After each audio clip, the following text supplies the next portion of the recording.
দিলে যাকাত আদায় হয়ে যাবে। আল্লাহ তাআলা সূরাতুত তাওবার ৬০ নম্বর আয়াতে ৮ শ্রেণীর মানুষের কথা বর্ণনা করতেছেন।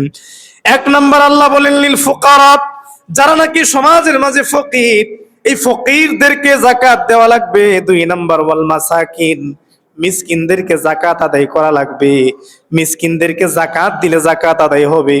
৩ নম্বর আল্লাহ বলেন ওয়াল আমিলিনা আলাইহা, রাষ্ট্রীয় পক্ষ থেকে কোনো মানুষকে যদি যাকাত আদায় করার জন্য কর্মচারী নির্ধারণ করা হয়, ওই ব্যক্তিকে যাকাত দিলে যাকাত আদায় হয়ে যাবে। ৪ নম্বর ওয়াল মুআল্লাফাতি কুলুবুহুম, মুআল্লাফাতি কুলুব বলা হয়, যদিও এই বিধানটা বর্তমানে রহিত হয়ে গেছে। ইসলামের প্রাথমিক যুগে ইহুদি মুশরিকরা মুসলমান হতে চাইতো না, এই জন্য আল্লাহ তাআলা কোরআনের এই আয়াত নাজিল করে আল্লাহর পয়গম্বরকে জানিয়ে দিয়েছেন, হাবিব আমার, বন্ধু আমার, আপনি ওই সমস্ত ইহুদিদেরকে যাকাত আদায় করুন, মুশরিকদেরকে যাকাত আদায় করুন, যাদেরকে যাকাত দিলে তারা ইসলামের প্রতি উদ্বুদ্ধ হবে। সুবহানাল্লাহ। আগের যুগে এই ইসলামের প্রাথমিক যুগে এই বিধানটা ছিল। মুআল্লাফাতা কুলুব বলা হয় মনের প্রশান্তি, যাকাত দিলে তারা ইসলামটা গ্রহণ করবে বা ইসলামের প্রতি তারা একটু আকৃষ্ট হবে, ইসলামের দিকে তাদেরকে ধাবিত করার জন্য, আকৃষ্ট করার জন্য ওই মানুষদেরকে যাকাত আদায় করার কথা বলেছেন কে? কিন্তু বর্তমানে এই বিধানটা কি নাই, এটা রহিত হয়ে গেছে। কোন বিধর্মীকে যাকাত দিলে যাকাত আদায় হবে?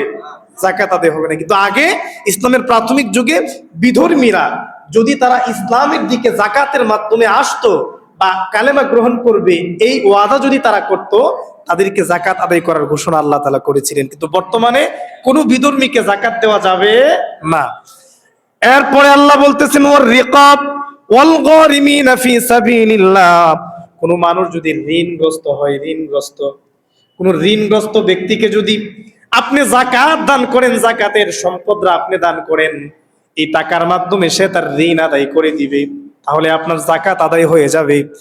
আরেক শ্রেণীর মানুষের কথা আল্লাহ বলেছেন, কোন মানুষ যদি নিজে গোলাম অবস্থায় আছে, ওই মানুষটা স্বাধীন হওয়ার জন্য, সে আজাদ হওয়ার জন্য যদি আপনি তাকে যাকাত দেন, তার মালিককে আপনার যাকাতের টাকা সে আদায় করবে, তার স্বাধীনতার টাকা সে আদায় করবে, যার মাধ্যমে তার মালিক তাকে আজাদ করে দিবে, ওই ব্যক্তিকে যাকাত দেওয়া যাবে।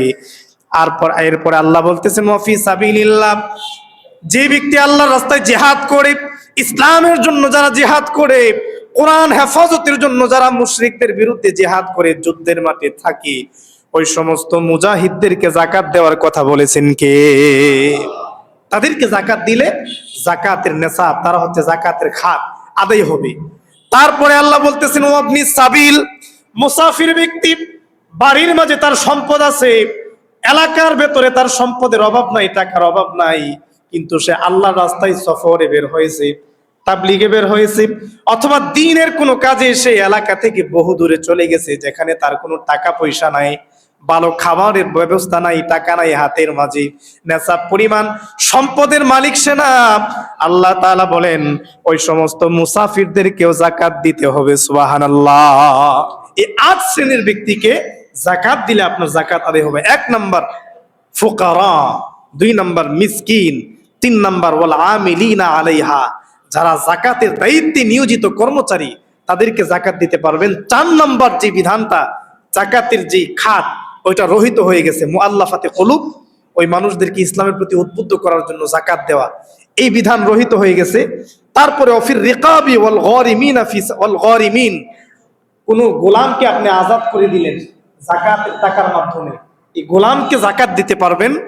তারপরে ৬ নাম্বার হচ্ছে যারা নাকি ঋণগ্রস্ত, ঋণে জর্জরিত হয়ে আছে, এই ব্যক্তিকে আপনি যাকাত দিলেন, আপনার যাকাতের মাধ্যমে সে ঋণ আদায় করলো, এই ব্যক্তিকে যাকাত দিলে আপনার হক আদায় হবে।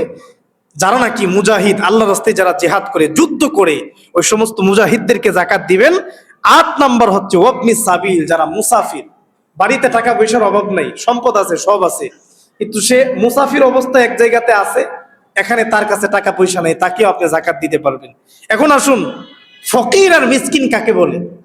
ফকির মিসকিনের ব্যাপারে আল্লাহ রাব্বুল আলামিন এই জায়গাতে স্পষ্ট করে দিয়েছেন সূরাতুল বাকারার 273 নম্বর আয়াতে।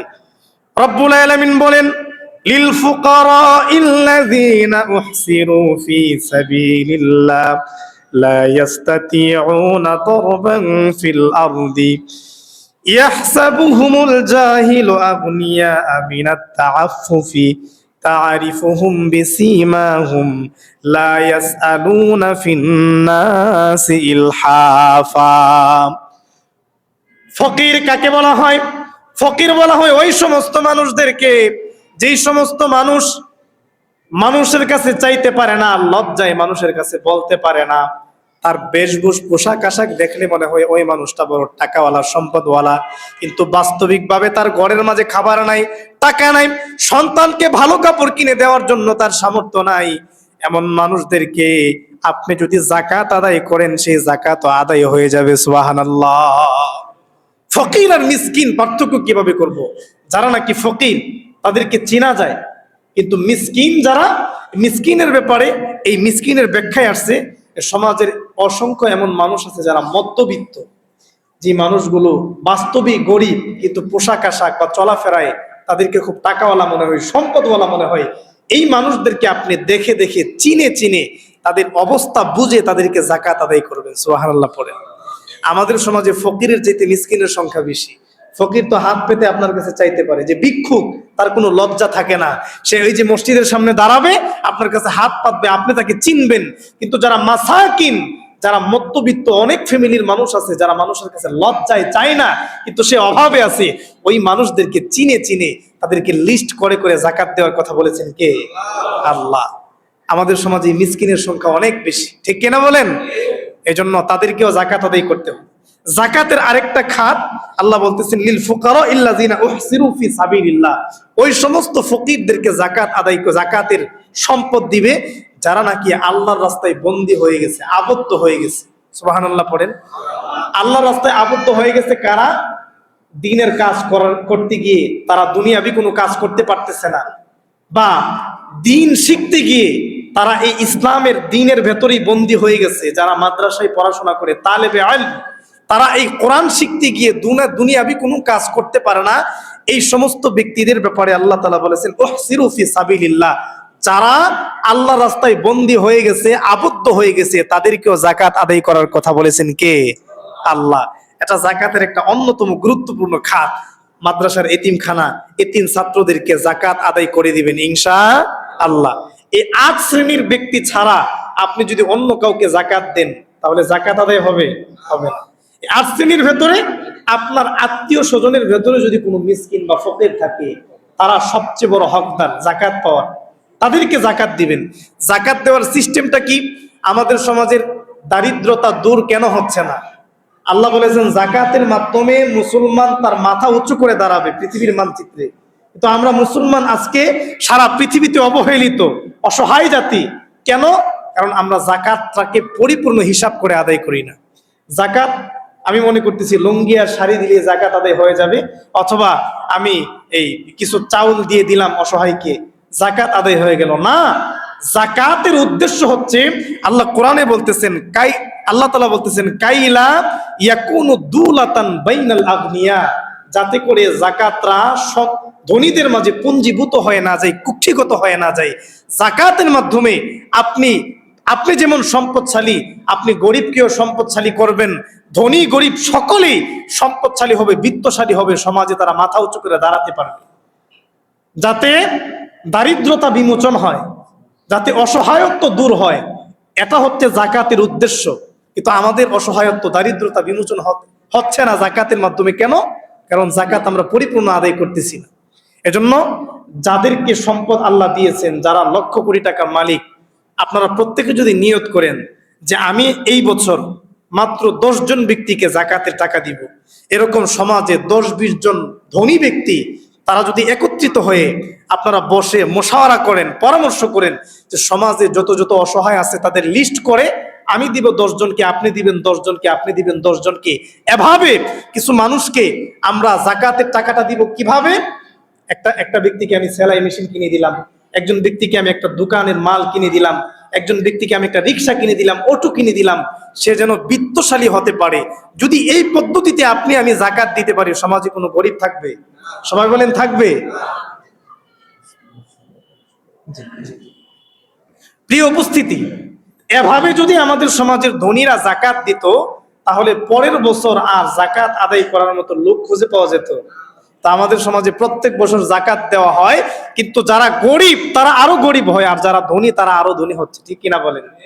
এজন্য জাকাত দেব এই পদ্ধতিতে, একটা সেলাই মেশিন কিনে দিলাম, একটা রিক্সা অটো কিনে দিলাম, একটা দোকান, মানে কর্মস্থল করে দেওয়া মূল কথা। এমন ভাবে জাকাতটা দেব যাতে করে পরের বছর এই অসহায় ব্যক্তি আবার আরেকজন অসহায়কে জাকাত দিতে পারে। ঠিক কিনা বলেন? যদি এভাবে জাকাত দেই, তাহলে সমাজের প্রত্যেকটা মানুষ মাথা উঁচু করে দাঁড়াতে পারবে, মুসলিম সমাজ থেকে দারিদ্রতা বিমোচন হবে, সকলেই বিত্তশালী হবে, এবং জাকাতের পরিপূর্ণ উদ্দেশ্য যেটা ওটা হাসিল হবে। বলেন ঠিক কিনা? আল্লাহ তাআলা আমাদেরকে এই জাকাত পরিপূর্ণ আদায় করার তৌফিক দান করুন। সকলে পড়ে আমিন। জাকাত যদি আপনি আমি আদায় করি, ফজিলত তো বললাম, এখন না আদায় করলে শাস্তিটা কি?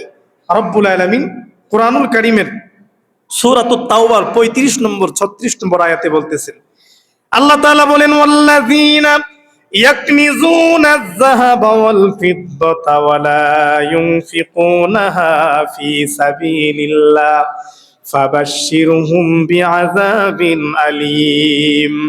রব্বুল আলামিন বলেন, যে সম্পদশালী মানুষগুলো তাদের স্বর্ণ এবং রৌপ্য টাকা পয়সাকে পুঞ্জীভূত করে রাখে, ধনীরা গরিবদেরকে জাকাত আদায় করে না, যারা আল্লাহর রাস্তায় খরচ করে না, ফাবাশশিরহুম বিআযাবিন আলীম, ওই মানুষগুলো কি যন্ত্রণাদায়ক শাস্তির সুসংবাদ দিয়ে দাও। নাউযুবিল্লাহ। রব্বুল আলামিন বলেন, ইয়াউমা ইউহমা আলাইহা ফি নারি জাহান্নামা ফাতুকা বিহা জিবাহুহুম ওয়া জুনুবুহুম ওয়া যুহুরুহুম হাযা মা কানাসতুম লিআনফুসিকুম ফাযুকু মা কুনতুম তাকনিজুন। যে ব্যক্তি জাকাতকে অস্বীকার করবে, সম্পদের পরিপূর্ণ জাকাত আদায় করবে না, তার সম্পদগুলোকে আল্লাহ রাব্বুল আলামিন কিয়ামতের মাঠে সেক দিবেন আগুন দিয়ে, জাহান্নামের আগুন দিয়ে। নাউজুবিল্লাহ পড়েন। জাহান্নামের আগুন দিয়ে ছেকা দিবেন। তারপরে আল্লাহ বলেন, ফাতুকুয়া বিহা জিবাহুহুম ওয়া জুনুবুহুম ওয়া যুহুরুহুম, তিনটা জায়গাতে ওই জাকাতের সম্পদগুলোকে আল্লাহ তাআলা জাহান্নামের লোহার অংশ বানিয়ে আপনার তিনটা জায়গাতে সেকা দিবেন। সেকা, এক নাম্বার জিবাহুম, জাহান্নামীর মাথার মাঝে সেকা দিবেন, তার পার্শ্বদেশে সেকা দিবেন, তার পিঠের দিকে সেকা দিবেন। তিনটা জায়গাতে আল্লাহ তাআলা তাকে শাস্তি দিবেন আর বলবেন, হাযা মা কানাসতুম, এই সম্পদগুলো হচ্ছে ওই সম্পদ যে সম্পদ তুমি গরিবকে না দিয়ে তুমি ব্যাংকের মাঝে পুঞ্জীভূত করে রাখতা, গরিবের হক তুমি তাকে আদায় করতা না। এই জন্য আমি আল্লাহ তাআলা তোমাকে আজকে তোমার সম্পদগুলোকে শাস্তি স্বরূপ বানিয়ে শাস্তি দিতেছি। ফাযুকু মা কুনতুম তাকনিজুন, তুমি তোমার যে সম্পদগুলোকে পুঞ্জীভূত করে রেখেছিলে, তোমার সম্পদের জাকাত আদায় করো নাই, আজকে জাকাত আদায় না করার কারণে কিয়ামত পর্যন্ত এই শাস্তি তুমি ভোগ করতে থাকো। নাউযুবিল্লাহ। ফাযুকু বিমা মা কুনতুম তাকনিজুন, তুমি তোমার ব্যাংকে যে টাকাকে পুঞ্জীভূত করে রাখছো, এই টাকা পুঞ্জীভূত করে রাখার জন্য আজকে কিয়ামত পর্যন্ত তুমি শাস্তি ভোগ করতে থাকো। নাউযুবিল্লাহ পড়েন। ছেকা দিবেন তিনটা জায়গাতে। কয়টা জায়গায়? তিনটা জায়গায়, কপালে, পার্শ্বদেশে এবং পিঠে। মুফাসসিরিনে কেরাম বলেন, তিন জায়গাতে আল্লাহ কেন ছেকা দিবেন? কোন অসহায় যখন কোন ধনীর গড়ে প্রথম জাকাতের টাকা চাইতে আসে, যারা জাকাত দিতে চায় না, প্রথম তারা ভ্রুকুঞ্চিত করে মাথার যে কপালের যে চামড়া ভাঁজ করে ফেলে। ঠিক কিনা বলেন? চেহারাটা তার কালো হয়। তারপরেও যখন অসহায় যায় না, তখন তার পার্শ্বদেশে দেখায় দেয়। তারপরেও যখন যায় না, তখন পিঠ দেখিয়ে দরজাটা বন্ধ করে দেয়। ঠিক কিনা বলেন? এই জন্য আল্লাহ বলেন, তিনটা জায়গাতে আমি আল্লাহ, যারা নাকি মুনকিরিনে জাকাত, জাকাতকে অস্বীকার করে সম্পদের পরিপূর্ণ জাকাত আদায় করে না, তাদেরকে আমি শাস্তি দিব। এই তিনটা জায়গাতে। নাউজুবিল্লাহ পড়েন। এজন্য আদায় করবো তো ইনশাআল্লাহ, আমরা আদায় করবো তো জাকাত পরিপূর্ণভাবে ইনশাআল্লাহ। তারপরে আল্লাহ রাসূল আরেকটা হাদিসে বলেন, এই কথা বলে শেষ করব, মান আতাহুল্লাহু মালাম ফালাম ইউআদ্দি যাকাতাহু মুসিলা লাহু ইয়াউমাল কিয়ামাতি শুজাআন আকরা, কোন ব্যক্তিকে আল্লাহ সম্পদ দিয়েছে কিন্তু সে তার সম্পদের জাকাত আদায় করে না, কিয়ামতের মাঠে আল্লাহ তার এই জাকাতের এই সম্পদগুলোকে একটা বিষধর সাপ বানাবেন। নাউজুবিল্লাহ পড়ে। বিষধর সাপ বানাবেন। লাহু জাবিবাতান, এই বিষধর সাপের দুইটা চোখ হবে, দুইটা চোখের মাঝে কালো কালো দুইটা বর্ণ থাকবে। ইউতাবিকুহু ইয়াউমাল কিয়ামাতি সুম্মা ইয়াখুযু বিলিহজিমাতাইহি, এই সাপ তার গলাতে পেঁচিয়ে দেওয়া হবে, আর এই সাপ বিলিহজি মাতাইহি, তার দুই ঠোঁটের মাঝে কামড়াইতে থাকবে, নাউজুবিল্লাহ পড়ে। আর সাপ বলবে যে আনা মালুকা ও আনা কানজুকা, আমি হচ্ছি তোমার মাল, আমি হচ্ছি তোমার কুক্ষিগত সম্পদ, পুঞ্জীভূত সম্পদ। দুনিয়াতে যাকাত আদায় করো নাই, গরিবদেরকে তাদের হক তুমি আদায় করো নাই, এই জন্য আল্লাহ আমাকে নির্ধারিত করেছেন কিয়ামত পর্যন্ত তোমাকে শাস্তি দেওয়ার জন্য, নাউজুবিল্লাহ পড়ে। এই জন্য আমরা আরেকটা ব্যাপার আমাদের মনে রাখা দরকার, আমরা যারা যাকাত আদায় করি আমরা মনে করি যে আমি গরিবের উপর আমি সহানুভূতি করতেছি বা তাকে আমি সাহায্য করতেছি, ব্যাপারটা এমন নয়। আমি যাকাত আদায় করতেছি মানে গরিবের হক তাকে আমি আদায় করতেছি, ঠিক কিনা বলেন?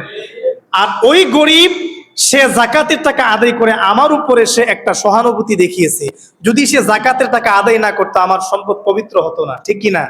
কারণ এই যাকাতের টাকাটা আল্লাহ তাআলা গরিবের টাকা আপনার আমার যারা নাকি আমরা ধনী আছি তাদের কাছে গচ্ছিত রেখেছেন, আমরা যেন তাদের এই সম্পদটা নির্ধারিত সময় তাদের কাছে পৌঁছিয়ে দিই, ঠিক কিনা? এজন্য যাকাতকে কোনো ধরনের সহানুভূতি মনে করা যাবে, অসহায়কে আমি সাহায্য করলাম বা সহানুভূতি দেখালাম, এইরকম চিন্তা মাথায় আনা যাবে না। যে ব্যক্তিকে আপনি যাকাত দিলেন তার হক আপনি তাকে দিয়ে দিলেন, যদি হক না দেন কিয়ামতের মাঠে বান্দার হক নষ্ট করার কারণে আল্লাহর সামনে আপনাকে জবাবদিহির কাঠগড়ায় দাঁড়াতে হবে, ঠিক কিনা বলেন?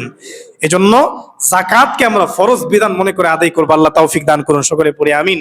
আমাদের সামনে এখন আমাদের মসজিদের সম্মানিত সভাপতি জনাব আলহাজ এম এ মান্নান চৌধুরী সাহেব কথা বলবেন, ইনশাল্লাহ আমরা একটু ধৈর্য সহকারে শুনি।